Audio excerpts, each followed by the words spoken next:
एक समय की बात है, आमरापुर नाम का एक गांव हुआ करता था। उस गांव में दो बहनें रहा करती थीं, रूपवती और सुजाता। सुजाता के कम पढ़े लिखे होने के कारण सुजाता का विवाह एक गरीब परिवार में हुआ।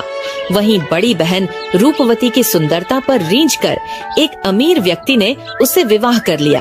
अपनी सुंदरता का घमंड तो रूपवती को पहले से ही था, लेकिन विवाह के बाद उसे दौलत का भी घमंड हो गया। दोनों बहनें एक ही गांव में आस-पास ही रहा करती थीं और जब भी मौका मिलता रूपवती सुजाता को उसकी गरीबी के कारण उसे नीचा दिखाने की पूरी कोशिश करती। अरे सुजाता, तुझे पता है अभी अभी मेरे पति ने मुझे सोने का हार दिलाया है और तुम्हारे खेत के पास जो खेत है ना, वो भी हम खरीद रहे हैं। तुमने तो शादी के बाद कुछ भी नहीं खरीदा होगा, मगर कर भी क्या सकते हैं। तुम्हारे पति के तो खाने के ठिकाने नहीं है, वो तुम्हें क्या खरीद कर देगा। अरे दीदी, ये हार तो आप में बहुत अच्छी लग रही है। आपने कहाँ से खरीदा? अच्छी तो लगेगी ही ना, मैंने इसे पूरे 50,000 रुपये में खरीदा है। इतना तो तुम कभी सोच भी नहीं सकती हो। सुजाता को बुरा तो लगता, किंतु वह मन मसोस कर रह जाती। सुजाता के दिन बड़ी तंगहाली में गुजर रहे थे। वह 2 वक्त की रोटी भी बहुत मुश्किल से जुटा पाती थी।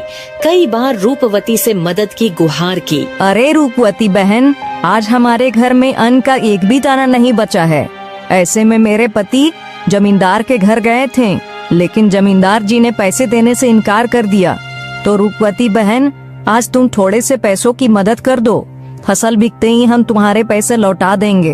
अरे सुजाता, तू आज पैसे मांगने आई है? अगर तू कल पैसे मांगने आती तो मैं थोड़े बहुत पैसे दे भी देती। मैंने तुझे बताया था ना, तुम्हारे खेत के पास वाला जो खेत है वो हम खरीद रहे हैं। तो आज सुबह सुबह मेरे पति घर से सारे पैसे लेकर चले गए।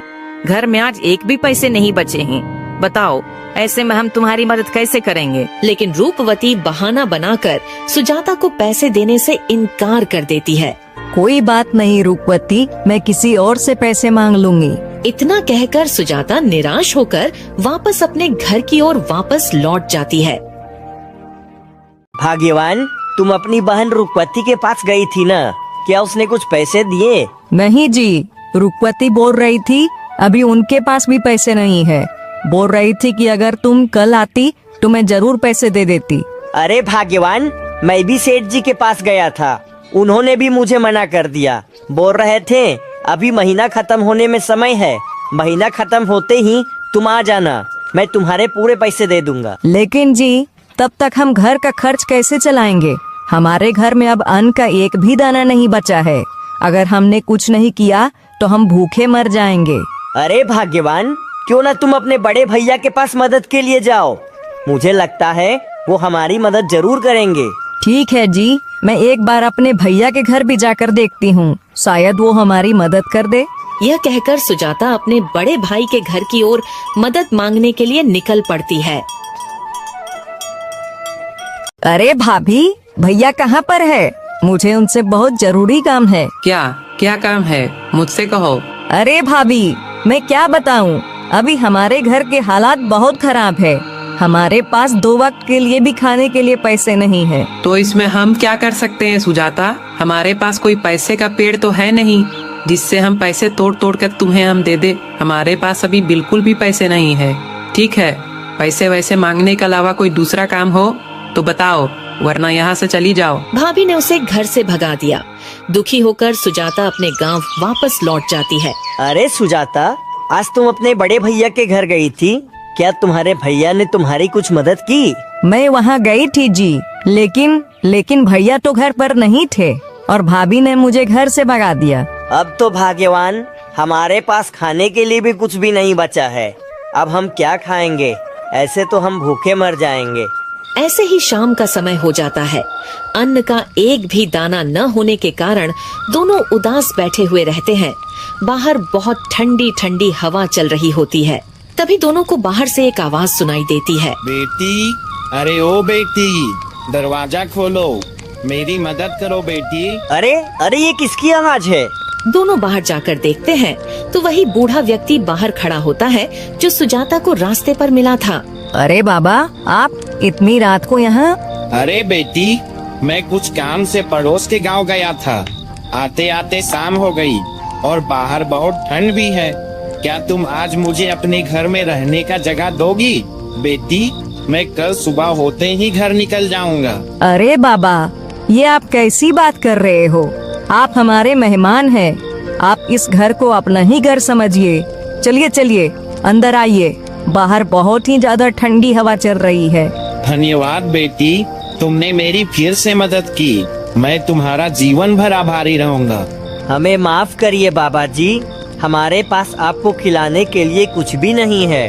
कोई बात नहीं बेटा, तुमने मुझे रहने का आश्रय दिया, वही मेरे लिए बहुत बड़ी बात है। रात बहुत गहरी हो जाती है, फिर तीनों सो जाते हैं।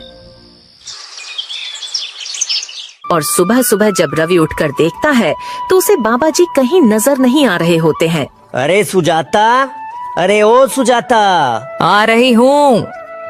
अरे सुजाता, बाबा जी कहाँ गए? तुमने देखा? जी मैं उन्हीं को तो ढूंढ रही हूँ तभी से।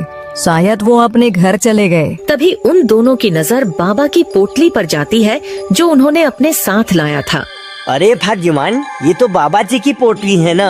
हाँ जी, ये तो बाबा जी की ही पोटली है। जैसे ही रवि पोटली को खोलकर देखता है, वह दोनों हैरान हो जाते हैं। उसके अंदर ढेर सारे सोने के सिक्के पड़े होते हैं और साथ ही साथ उसके अंदर एक चिट्ठी भी पड़ी होती है। बेटा, ये तुम्हारे अच्छे कर्मों का फल है, इसे तुम अपने कर्मों का फल समझकर रख लो। अरे बाप रे बाप, इतने सारे सोने के मोहरे! अरे बाप रे बाप, मुझे तो अपनी आंखों पर विश्वास ही नहीं हो रहा है। लगता है ऊपर वाले ने हमारी सुन ली। अरे हाँ जी, आप सच बोल रहे हैं। वो मुझे भी विश्वास नहीं हो रहा है। सुजाता और उसके पति का खुशी के मारे कोई ठिकाना नहीं था। तो आप लोगों ने देखा दोस्तों, जो दूसरे की मदद करता है उसका अंत में हमेशा ही भला होता है। धन्यवाद।